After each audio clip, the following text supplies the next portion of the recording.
Sore hari tanggal 15 Agustus 1945, Soebadio Sastrosatomo dan Soebianto mendatangi rumah Hatta.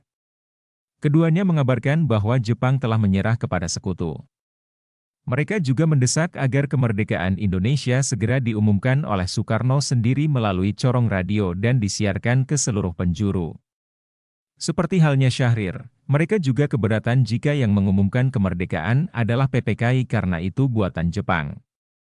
Menanggapi hal itu, Hatta mengatakan bahwa dalam pertemuan di Dalat, Jenderal Terauchi mengakui kemerdekaan Indonesia dan akan diumumkan tanggal 16 Agustus 1945 jam 10 oleh PPKI.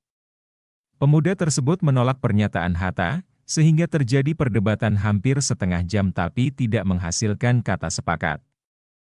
Pertemuan bubar dengan sendirinya, di tempat berbeda, tapi di tanggal dan waktu yang sama. Sore hari 16 Agustus 1945, para pemuda mempunyai rencana lain. Mereka mengadakan pertemuan rahasia di kebun jarak di belakang Laboratorium Bakteriologi Pegangsaan Timur 16. Peserta yang hadir adalah Darwis, Johar Nur, Subadio, Subianto, Margono, Aidit, Sunyoto, Abu Bakar Lubis, Eri Sudewo, Wahidin, Karimudin, Suroto Kunto, Partjono, Wikana dan Armansyah datang menyusul. Pertemuan tersebut merundingkan bagaimana menghadapi Soekarno dan Hatta agar segera memproklamasikan kemerdekaan Indonesia atas kehendak rakyat, tanpa ikatan apapun dengan Jepang.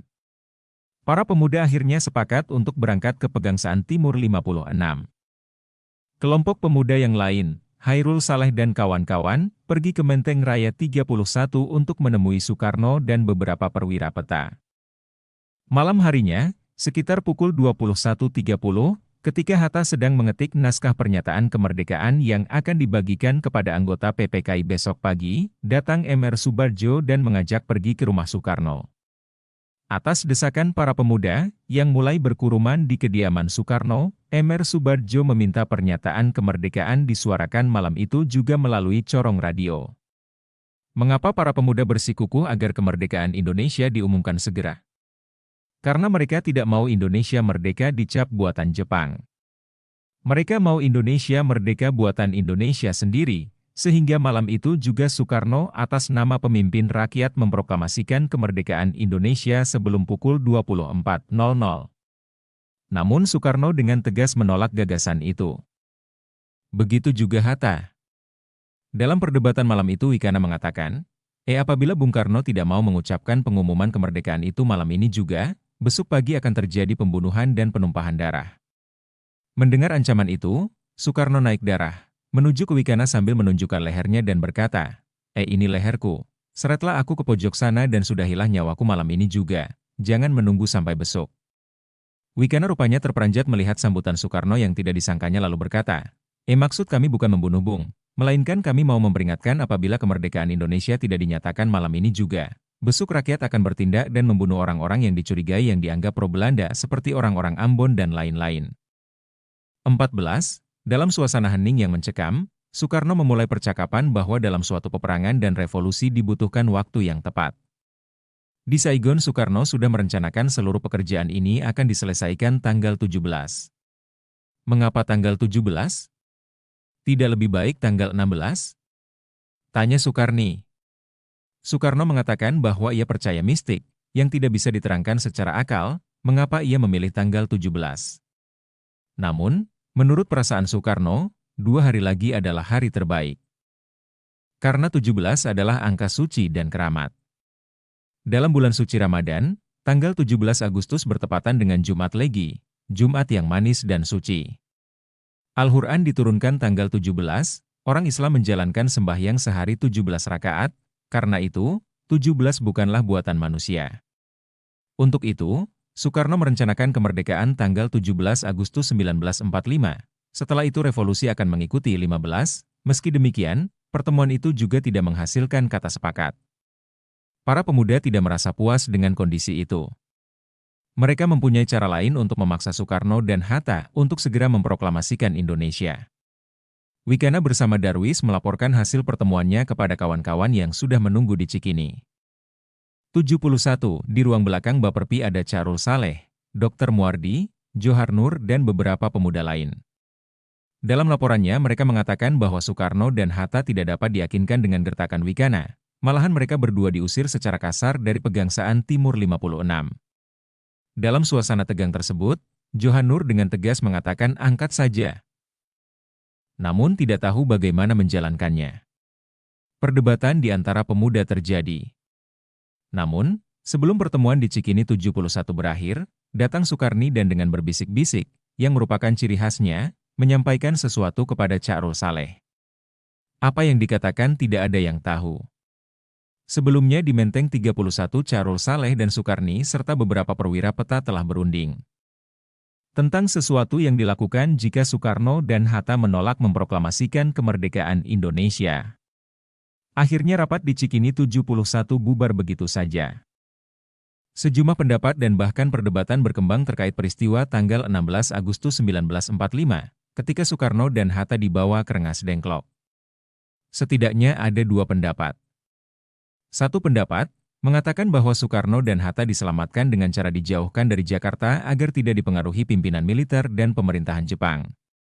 Hal ini diungkap Latif Hendraningrat 17 dan para pemuda yang membawanya ke Rengas Dengklok, seperti Sukani dan Chakrul Saleh. Pendapat kedua, yang berkembang luas di tengah masyarakat, mengatakan bahwa Soekarno dan Hatta diculik para pemuda. Untuk mengetahui secara pasti apa yang terjadi, kita ikuti rentetan cerita sebelum peristiwa tanggal 16 Agustus 1945 terjadi pada diri Soekarno dan Hatta. Dini hari tanggal 16 Agustus 1945, Sukarni, Singgih, dan Jusuf Kunto mengunjungi rumah Bung Hatta di Jalan Diponegoro. Saat itu ketika Bung Hatta sedang sahur, Sukarni dan kawan-kawannya menunggu di luar. Selang beberapa lama, Hatta keluar menemui para pemuda. Sukarni mengatakan bahwa pada pukul 12 tengah hari akan ada 15.000 rakyat yang akan menyerbu ke kota. Bersama-sama pemuda, mahasiswa dan peta akan melucuti tentara Jepang. Untuk menghindari suasana itu, maka Soekarno dan Hatta akan dibawa keluar Jakarta. Menghadapi kondisi tersebut, Bung Hatta berusaha menjelaskan bahwa yang dilakukan pemuda tersebut hanyalah fantasi belaka, dan para pemuda akan berbenturan dengan kekuatan Jepang yang masih lengkap di Jawa. Namun, Sukarni mengatakan bahwa keputusan para pemuda sudah bulat dan tidak dapat dipersoalkan lagi, dan memaksa Bung Hatta untuk ikut mereka. Setelah meninggalkan beberapa pesan kepada adik dan dua kemenakan yang tinggal bersamanya, dengan terpaksa Bung Hatta ikut kehendak para pemuda tersebut. Rombongan segera menuju rumah Bung Karno, hal berbeda terjadi di rumah Bung Karno. Pagi dini hari sekitar pukul 3, Bung Karno masih bangun karena tidak bisa tidur. Ketika sedang duduk sendiri di ruang makan sambil menunggu waktu sahur, terdengar suara dari balik semak-semak dan serombongan pemuda berpakaian seragam masuk secara diam-diam. Dalam waktu sekejap mereka sudah berhadapan dengan Soekarno. Dengan laga seorang petualang sejati Sukarni mencabut pisaunya dan menghardik, "Bersiaplah Bung. Waktunya sudah tiba." "Ya." Aku menjawab, mataku menyala marah. "Sudah tiba, waktunya bagiku untuk dibunuh. Jika aku yang memimpin pemberontakanmu ini dan gagal, kepalaku akan dipenggal. Engkau pun juga. Begitupun yang lain-lain. Mereka mati ada gantinya, pemimpin tidak. Kalau aku mati menurutmu siapa yang akan memimpin rakyat, bila datang waktunya nanti?" Muncul pemuda yang lain sambil mengayunkan pedang Jepang. "Itulah sebabnya kami akan melarikan Bung keluar kota di malam buta ini. Sudah diputuskan untuk memindahkan Bung demi keamanan. Sekarang ini saatnya, lagi-lagi mereka mendesak dengan tidak sabar. Sekarang selagi moral orang-orang Jepang sedang merosot dan semangat mereka hancur. Sekarang mereka dalam keadaan putus asa.